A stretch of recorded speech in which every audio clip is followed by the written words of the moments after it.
Students, நம்ம இன்னைக்கு பார்க்க போற டாபிக் தமிழ் ஓவியம் அப்படின்ற லெசன் தான் பார்க்க போறோம். இப்ப தமிழ் ஓவியம் அப்படின்னும் போது நம்ம தமிழை வந்து ரொம்ப டேஸ்ட் பண்ணி சாப்பிடுற மாதிரி நம்ம வீட்டுல உள்ள நம்ம ஸ்வீட்டா ஒரு கேசரி ஒரு இல்லைன்னா ஒரு பாயாசம் இந்த மாதிரி ஒரு ஸ்வீட்டை நம்ம ருசிச்சு ருசிச்சு எப்படி சாப்பிட்றோமோ அதே மாதிரிதான் நம்ம தமிழை வந்து ரொம்ப ரசிச்சு ருசிச்சு சாப்பிடுற மாதிரி படிச்சா மட்டும்தான் நம்ம வந்து தமிழை வந்து தமிழுக்குள்ளேயே நம்ம உள்ள போக முடியும் அப்படின்ற மாதிரி.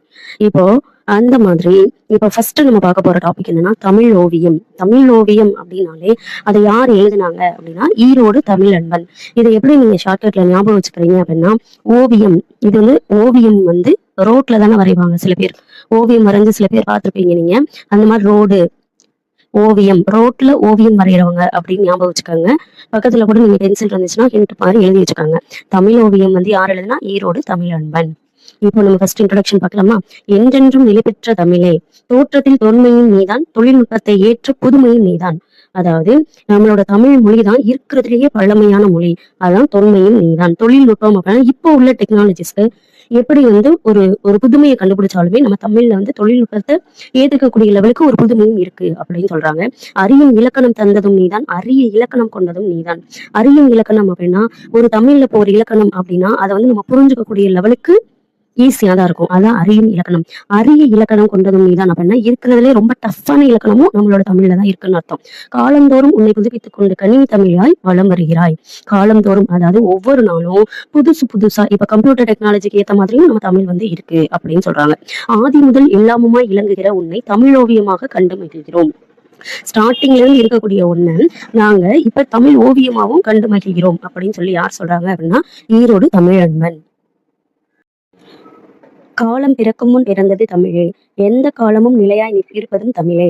அதாவது நம்மளுடைய தமிழ் வந்து எப்ப ஆதி காலத்துல இருந்து தோன்றியது அப்படின்னு சொல்லுவாங்கல்ல. அதனால காலம் பிறக்கும் முன் பிறந்தது தமிழே, எந்த காலமும் நிலையாய் இருப்பதும் தமிழே அப்படின்னா அதாவது இப்ப இன்னும் பல வருஷங்கள் ஆனாலும் நம்மளோட தமிழ் வந்து நிலையாதான் நிற்கும் அப்படின்னு சொல்றாங்க. அதே மாதிரி அகமாய் புறமாய் இலக்கியங்கள் அவை அமைந்ததை சொல்லும் இலக்கணங்கள். அகமாய் புறமாய் அப்படின்னா இப்ப அகநூலும் இருக்கு புறநூல்களும் இருக்கு. அதாவது புறநூல்கள் அப்படின்னா இப்ப ஒரு வீரனோட போருக்கு போறது, ஒரு ஒரு வீரனோட வீரம், அவனோட எல்லா செய்கைகளையும் பத்தி சொல்லக்கூடியது எதுனா புறம். அதே மாதிரி அகம் அப்படின்னா இப்ப தலைவன் தலைவி அந்த மாதிரி அக ஓரியன்டா இருக்கக்கூடிய இலக்கியங்களும் நிறைய இருக்கு. அது அமைந்ததை சொல்லும் இலக்கணங்கள். நிகரிலா காப்பிய பூவனங்கள் உன் நெஞ்சம் நடத்தட்டும் ஊர்வலங்கள். காப்பியங்கள் அப்படின்னா இப்ப சிலப்பதிகாரம் மணிமேகலை இதெல்லாம் வந்து காப்பியங்கள் அப்படின்னு சொல்லுவாங்க. அந்த மாதிரி காப்பியங்களும் இந்த நம்மளோட தமிழ்ல இருக்கு. அதே மாதிரி ஏனில் இருட்டென கேட்டு வரும் நீதி ஏந்திய தீபமாய் பாட்டு வரும் மானிட மேன்மையை சாதித்திட குரல் மட்டுமே போதுமை ஓதி நட. அதாவது இப்ப பாத்தீங்கன்னா நீதி கேட்கிற மாதிரி நிறைய நூல்கள் இருக்கு. அதே மாதிரி நம்மளோட திருக்குறள் வந்து அதுவே போதும் நீதி நூல்கள். அறநூல்கள் இருக்கு, நீதி நூல்கள். அறநூல்கள்னா இப்ப நாலடியார் நான்மணிக்கடியார் அதெல்லாம் வந்து அறநூல்கள். இதே மாதிரி நீதி நூல்கள் அப்படின்னு பாத்தீங்கன்னா திருக்குறள், இது எல்லாமே வந்து நீதி நூல்கள். இது எல்லாமே நம்மளோட தமிழ்ல இருக்கு. எத்தனை சமயங்கள் தமிழ் ஏந்தி வளர்த்தது தாயெனவே, சித்தர் மரபிலே தீதற்கும் புது சிந்தனை வீச்சுகள் பாய்ந்தனவே. அதாவது நிறைய சமயங்கள் வந்து நம்மளோட தமிழை வந்து எல்லா சமயங்களும் ஏத்துக்கிற மாதிரி இருக்கும். எல்லா சமயங்களுமே நம்மளோட தமிழை வந்து ஏத்துக்கிட்டாங்க. அதே மாதிரி விரலை மடக்கியவன் இசை இல்லை எழில் வீணையில் என்று சொல்வது போல் குறைகள் சொல்வதை விட்டுவிட்டு புதுக்கோலம் புனைந்தது தமிழ் வளர்ப்பாய். அதாவது நம்மளோட தமிழ்ல இருக்கக்கூடிய குறைகள் இருக்கு அப்படின்னு சொல்ல நம்ம இன்டிமேட் பண்றதை விட நம்மளோட தமிழ் இன்னும் என்னென்ன புதுசா இருக்கு, நம்ம அதுல என்னென்ன கொண்டு வரலாம், என்னென்ன பண்ணலாம், இன்னொன்னு நம்மளோட தமிழ்ல இல்லாதது எதுவுமே கிடையாது அப்படின்னு சொல்லி கோலம் புனைந்தது தமிழ் வளர்ப்பாய் அப்படின்னு சொல்லி யார் சொல்றாங்க அப்படின்னா ஈரோடு தமிழன்பன். இந்த சாங்ஸ் வந்து சும்மா ஒரு டைம் ரீட் பண்ணிக்கோங்க, என்ன இருக்குன்னு புரிஞ்சுக்கோங்க. அடுத்து வந்து நம்ம பார்க்கறது என்ன, அடுத்து இலக்கண குறிப்பு பார்ப்போமா?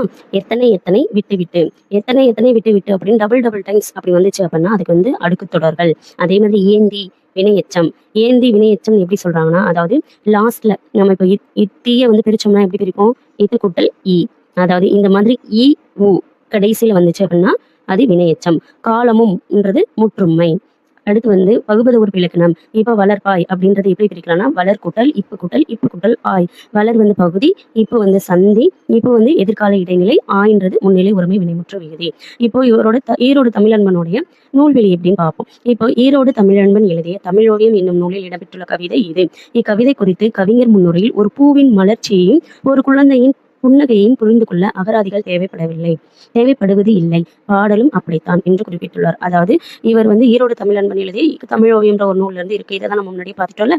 அடுத்து இவர் வந்து முன்னுரையில என்ன சொல்றாரு அப்படின்னா, ஒரு ஃப்ளவர் இருக்கு அப்படின்னா அது வந்து மலரக்கூடிய அந்த மலர்ச்சியும் ஒரு குழந்தையோட புன்னகை. இப்போ நார்மலா ஒரு குழந்தைய பார்க்குறோம் அப்படின்னா நம்ம குழந்தைய பார்த்த உடனே அது சிரிச்சிச்சுன்னா அது சிரிக்கிறதுக்கு முன்னாடியே நம்ம சிரிச்சிருவோம். அதை விட அது சிரிச்சிச்சு அப்படின்னா இன்னும் நம்ம நல்லா சிரிப்போம். அப்படின்ற மாதிரி தான் இந்த பாடலும் அப்படிதான் அப்படின்னு சொல்லி குறிப்பிட்டிருக்காரு. இப்போ ஈரோடு தமிழன்பன் எழுதிய நூல்கள் படைப்புகள் என்னென்ன அப்படின்னு பார்ப்போம்னா, புதுக்கவிதை, சிறுகதை முதலான வடிவங்களை படைச்சிருக்காரு. இவர் என்னென்ன கவிதை நூல்கள் தந்திருக்காரு அப்படின்னா, ஹைக்கூ, சென்ட்ரியூ, விமரிக்கூ. அதாவது இது எப்படி நீங்க ஞாபகத்துல வச்சுக்கிறீங்க அப்படின்னா, ஒரு ஷார்ட்கட் சொல்றேன். ஹாய் காமிச்சிட்டு நீங்க சென்றுட்டீங்கன்னா அவங்க மறைச்சு உங்ககிட்ட பேசுவாங்க. அதாவது தமிழன்பன் எழுதிய நூல் வந்து என்னன்னா ஹைக்கூ. தமிழன்பன் அப்படின்றதுக்கு நீங்க சைட்ல வேணா எழுதி வச்சுக்கோங்க. தமிழன்பன் ஹாய் காமிச்சிட்டு சென்றுட்டீங்கன்னா அப்படின்னா அவங்க மறைச்சு பேசுவாங்க. அப்போ ஹைக்கூ, சென்ட்ரியூ, லிமரிக்கூ என புது புது வடிவங்களை கவிதை நூல்களை தந்திருக்காரு. அதே மாதிரி இவரோட வணக்கம் வள்ளுவ என்னும் கவிதை நூலுக்கு வந்து 2004ஆம் ஆண்டு சாகித்ய அகாதமி விருது வழங்கப்பட்டது. அதாவது வணக்கம் வள்ளுவ அப்படின்னாலே 4 எழுத்து. வள்ளுவ.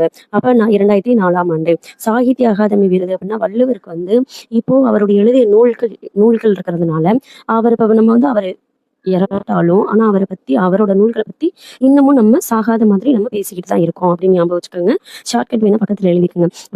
வணக்கம் வள்ளுவ என்னும் கவிதை நூலுக்கு 2004ஆம் ஆண்டு சாகித்ய அகாதமி விருது, சாகாம பேசிட்டு இருக்கோன்ற மாதிரி சாகித்ய அகாதமி விருது வழங்கப்பட்டது. அதே மாதிரி தமிழன்பன் கவிதைகள் தமிழக அரசோட பரிசு பெற்ற நூல். அன்பா இருந்தோம் அப்படின்னா அதுக்கு பரிசு கொடுப்பாங்க அப்படின்னு ஞாபகத்துல வச்சுக்கோங்க. தமிழன்பன் கவிதை. அன்பா நம்ம கவிதை சொன்னோம் அப்படின்னா நம்மளுக்கு பரிசு கொடுப்பாங்க. இவரது கதை அதே மாதிரி ஹிந்தி, உருது, மலையாளம், ஆங்கிலம் உள்ளிட்ட மொழிகளில் மொழிபெயர்க்கப்பட்டுள்ளன. இப்போ ஹிந்திக்கு வந்து இங்கிலீஷ்ல என்ன ஹச், உருதுக்கு யூ, மலையாளம்க்கு எம், இங்கிலீஷ்க்கு இ. ஹியூமேன்றது தமிழன்பன் அப்படின்னா நல்ல ஹியூமன். தமிழன்பன் வந்து ஒரு நல்ல ஹியூமன் அப்படின்னு ஞாபகம் வச்சுக்கோங்க. அதாவது HUME ஹியூமே. தமிழன்பன் நல்ல ஒரு ஹியூமன் அப்படின்னு ஞாபகம் வச்சுக்கோங்க. அடுத்து வந்து இந்து கொள்வோம். இனிமையும் நீர்மையும் தமிழன் ஆகும். திங்கள நிகண்டு. இது எப்படி நம்ம ஷார்ட்கட்ல ஞாபகம் வச்சுக்கலாம் அப்படின்னா, திங்கள அப்படின்றத நீங்க வெண்கலம் அப்படின்னு ஞாபகம் வச்சுக்கோங்க. வெண்கலத்துல தண்ணி குடிச்சோம் அப்படின்னா நீர் வந்து இனிமையா இருக்கும் அப்படின்னு ஞாபகத்துல வச்சுக்கோங்க. அடுத்து யாமிருந்து மொழிகளிலேயே தமிழ் மொழி போல் எங்காவது எங்கும் காணும். இது வந்து எல்லாருக்குமே தெரியும். இது வந்து பாடினது பாரதியார். அடுத்து வந்து உலக தாய்மொழி நாள் பிப்ரவரி 21. இதை எப்படி ஞாபகத்துல வச்சுக்கோங்கன்னா, தாய்க்கு வந்து எத்தனை எழுத்து? 2 எழுத்து. ஸோ 2வது மாசம் தான் பிப்ரவரி. அதே மாதிரி நாள்லயும் 2. ஒண்ணு வந்து எப்படின்னா, தாய் வந்து 2 எழுத்துன்றதுனால 2. என்னதான் இருந்தாலும் எல்லாருக்கும் தாய் ஒருத்தவங்க தான் அப்படின்றதுனால 1. ஸோ உலக தாய்மொழி நாள் எது? பிப்ரவரி 21. அதே மாதிரி தமிழை ஆட்சி மொழியாக கொண்ட நாடுகள் எது அப்படின்னா, இலங்கை, சிங்கப்பூர். அதாவது தமிழ் வந்து ஈஸியான மொழி, அதனாலதான் ஈசி ஞாபகத்தில் வச்சுக்கோங்க. இலங்கை, சிங்கப்பூர் 2 நாட்டிலையும் வந்து தமிழை ஆட்சி மொழியாக கொண்டிருக்காங்க. இந்த லெசன் இதோட கம்ப்ளீட் ஆகுது. நெக்ஸ்ட் லெசன் நெக்ஸ்ட் வீடியோல பார்ப்போம்.